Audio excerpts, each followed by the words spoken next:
اور تھک ہار کر بلقیس اور اس کے شوہر نے چپ اختیار کر لی۔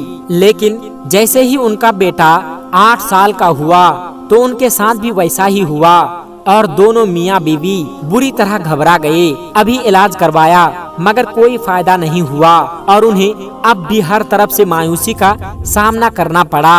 ان کی نظر اپنے تینوں بچوں پر تھی اور ان کی جان سوئی پر اٹکی ہوئی تھی۔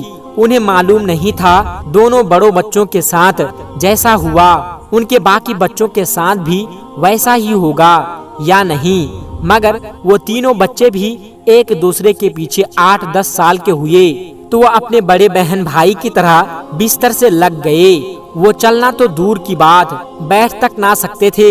ان کی ریڑھ کی ہڈی کے ساتھ کوئی مسئلہ ہو گیا تھا۔ ایک بار دادی کے ساتھ ان کی عیادت کے لیے میں بھی بلقیس چچی کے گھر گئی تو ان سب کو دیکھ کر حیران رہ گئی۔ یہ آخر کون سی بیماری تھی جو ایک ہی گھر کے 5 فرد چلنے پھرنے سے قاصر ہو گئے تھے؟ مجھے ان کے زندہ لاشوں کو دیکھ کر بہت رنج ہوا۔ باپ پر بہت ترس آیا جو اپنی اولاد کو اس حالت میں دیکھ رہے تھے۔ بلقیس اور اس کے شوہر حفیظ بالکل نڈھال ہو گئے تھے اور پھر بھی اپنی زبان پر ناشکری کا ایک لفظ نہیں لائے اور اپنے اللہ تبارک و تعالی سے مدد مانگتے رہے۔ سارا دن اپنے بچوں کی دیکھ بھال کرتے رہتے تھے۔ ان کے لیے کھانے کے لیے بھی کچھ نہیں ہوتا کیونکہ ان کے پاس وقت نہیں تھا کہ زمین پر کام کرتے یا مزدوری کرتے۔ ان کے پڑوسی سے کوئی نہ کوئی ان کے گھر کھانا بھیج دیا کرتا تھا۔ میں نے دادی کو بھی اکثر کھانا کپڑے میں لپیٹ کر نوری کو دیتے ہوئے دیکھا کہ یہ بلقیس کو دے آؤ۔ ان کے گھر میں 5 بچے تھے جو زندہ لاش بن کر پڑے ہوئے تھے اور اب تو وہ جوان ہو چکے تھے اور آس بھری نظروں سے ان کی طرف دیکھتے رہتے تھے اور جب اپنی کمزوری کی وجہ سے مایوسی کی باتیں کرتے کہ والدین پر بوجھ بن کر بیٹھے ہیں، نہ زندوں میں شمار ہوتے ہیں نہ مردوں میں شمار ہوتے ہیں، یہ کیسی بے بسی ہے، اس سے اچھا ہے کہ ہم 5 مر جائے، اپنے ماں باپ کے لیے آسانی پیدا کرے۔ تب بلقیس دل ہی دل میں روتی رہتی تھی مگر اپنے بچوں سے کہتی تھی تم لوگ بھلے ہی مایوس ہو جاؤ، میں اپنے رب سے مایوس نہیں ہوں، مجھے اپنے رب پر یقین ہے، تم 5 کے 5 صحت یاب ہو جاؤ گے اور پھر سے اس آنگن میں گھومو گے۔ تب حفیظ نم آنکھوں سے اپنی بیوی کی طرف دیکھتا اور اللہ تعالیٰ سے دل ہی دل میں دعا کرتا تھا بلقیس کا یقین قائم رکھنا، کبھی ٹوٹنے نہ دینا۔ جس دن بلقیس کا یقین ٹوٹا اس دن وہ خود بھی ٹوٹ جائے گی۔ تبھی اس خوبصورت بلی نے بلقیس کے گھر کا رخ کیا۔ اب سارا دن بلقیس کے گھر میں وہ بلی رہتی تھی کیونکہ اس کے پیٹ میں بچے تھے۔ بلقیس بلی کا بہت زیادہ خیال رکھتی تھی، اسے بھی کھانے میں جتنا حصہ بن پاتا تھا دیتی تھی۔ یہ بلی بھی عام بلیوں کی طرح نہیں تھی، وہ لوگوں کو بالکل تنگ نہیں کرتی تھی اور اس پر سب کو پیار تھا۔ اس نے 3 خوبصورت سفید رنگ کے بچوں کو جنم دیا اور حیرت کی بات یہ تھی کہ اس کا بیٹا حمید جو بیٹھا تھا اس کے شوہر نے دیکھا کہ وہ اپنی جگہ پر ان کا بیٹا اٹھ بیٹھا تھا اور یہ اس کے شوہر کے لیے بہت بڑی بات تھی اور ان کو سہارا دینے سے وہ چلنے لگا۔ یہ دیکھ کر دونوں میاں بیوی سجدے میں گر پڑے اور اپنے رب کا شکر ادا کیا کہ پورے 10 سال بعد ان کا بیٹا چلنے لگا تھا۔ حامد کا یوں چلنا اپنی بہن بھائیوں کے لیے امید کی کرن ثابت ہوا۔ وہ لوگ بھی بول پڑے تھے کہ اگر حامد چل پھر سکتا ہے تو کیا پتا ہم بھی پھر سے چلنے پھرنے کے قابل ہو جائیں۔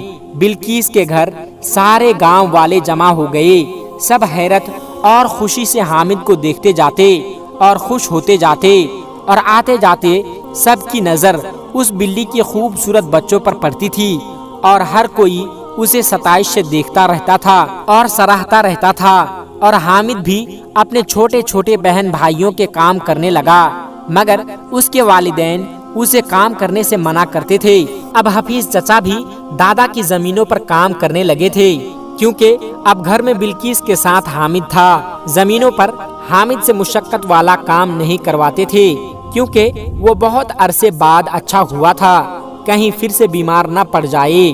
6 ماہ گزر گئے، سفید بلی پھر سے امید سے تھی اور اس نے رات کے پہر 4 بچوں کو ایک ساتھ جنم دیا تھا۔ بلقیس بہت نرم دل عورت تھی، وہ بلی کا بہت زیادہ خیال رکھتی تھی کہ شاید کوئی نیکی اللہ تبارک و تعالیٰ کو پسند آ جائے اور اس کی آزمائش ختم ہو جائے، اور بلی کے معصوم بچوں کے اوپر کپڑا دے رہی تھی کیونکہ سردی بہت زیادہ تھی۔ تبھی اس کی چھوٹی بیٹی کھانسنے لگی اور وہ کھانستے ہوئے اچانک سے اٹھ بیٹھی۔ بلقیس خوشی سے چیخ اٹھی اور حفیظ نیند سے ہڑبڑا کر اٹھ بیٹھا۔ جب بیٹی کو بیٹھا دیکھا تو خوشی سے اس کی آنکھوں سے آنسو نہیں رک رہے تھے۔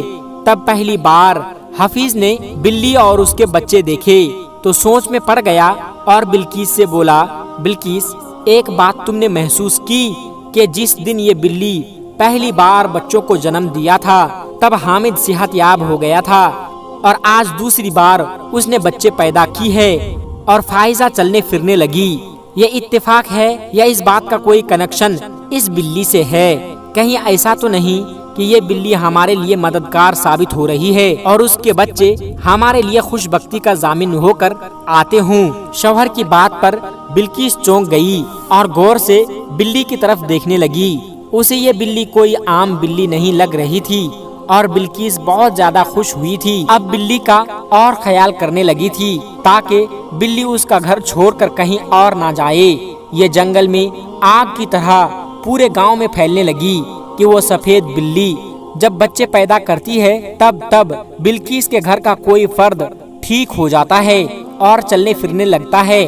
ضرور اس بلی میں خاص بات ہے، یہ کوئی عام بلی نہیں ہے۔ اس بلی میں کوئی فرشتہ ہو جو بھیس بدل کر آتا ہو۔ ایسی ہزار باتیں ہر خاص و عام کی زبان پر جاری تھی اور حویلی والے بھی اس بلی کو دیکھنا چاہتے تھے۔ اب ہر کوئی چاہتا تھا کہ وہ بلی ہمارے گھر آ جائے اور ہماری کوئی نہ کوئی غیبی مدد ہو جائے۔ جب دادی اور ان کی بہو اس چچی کے گھر آئی تو دیکھ کر حیران رہ گئی کہ وہ بلی بہت خوبصورت ہے، لیکن اس مرتبہ جب اس بلی نے بچے دیے تو بلقیس کی بیٹی کا انتقال ہو گیا۔ اس دن بلقیس چچی نے باقی دو اولادوں کی طرف دیکھا جن کے چہرے پر خوف کے سائے تھے اور بلی سے ڈرتے تھے، حالانکہ جس سے ڈرنا چاہیے اس سے نہیں ڈرتے تھے۔ بلقیس اٹھی اور بلی کو بچوں سمیت نکال دیا اور دروازہ بند کر دیا۔ یہی بلقیس جس بلی کو کسی قیمتی متاع کی طرح سنبھال کر رکھتی تھی، آج جب اسے گھر سے باہر نکال دیا تو پھر سے ان کی زبان میں اللہ اللہ تھا۔ بے شک اللہ تبارک و تعالی ہر طرح سے اپنے بندوں کی مدد کرتا ہے۔ اللہ تعالیٰ کو بلقیس اور حفیظ کا صبر پسند آیا اور ناشکری کر کے اپنے رب کو ناراض نہیں کیا اور اپنی آزمائش پر پورے اترے تھے۔ جب اللہ تعالیٰ نے ان کی مدد کرنی چاہی، ان کی آزمائش ختم کرنی چاہی تو وہ لوگ گمراہ ہو گئے اور جس سے امیدیں رکھنی چاہیے تھی، جس کا شکر ادا کرنا چاہیے تھا، اس کو بھلا بیٹھے۔ تب اوپر بیٹھی ذات بھی جلال میں آ گئی اور بلقیس کی آنکھیں کھول دی اور بلقیس نے اپنے رب سے رو رو کر اپنی غلطی کی معافی مانگی اور اللہ کی بارگاہ میں اس کی دعا قبول ہو گئی۔ اس کی ساری اولادیں صحت یاب ہو گئی تھی۔ پچھلی قوموں پر بھی تو اس لیے اللہ کا عذاب نازل ہوا تھا کہ وہ اللہ تعالیٰ کی بجائے غیر اللہ کی پرستش کرتے تھے۔ ہم مسلمان ہیں اور ہماری ساری امیدیں اس ایک ذات سے منسوب ہونی چاہیے جس کے ہاتھ میں میری جان ہے، اور یہ سب اللہ تعالیٰ کی مہربانی ہے۔ اللہ تعالیٰ سے دعا ہے کہ ہمیں توفیق عطا فرمائیں اور سیدھے راستے پر چلائے۔ کمنٹ باکس میں آمین ضرور لکھیے گا۔ دوستو آج کی ویڈیو میں بس اتنا ہی، ملتے ہیں ایک پھر نئی ویڈیو کے ساتھ، تب تک اپنا اور اپنوں کا بہت زیادہ خیال رکھیے گا۔ السلام علیکم ورحمۃ اللہ وبرکاتہ۔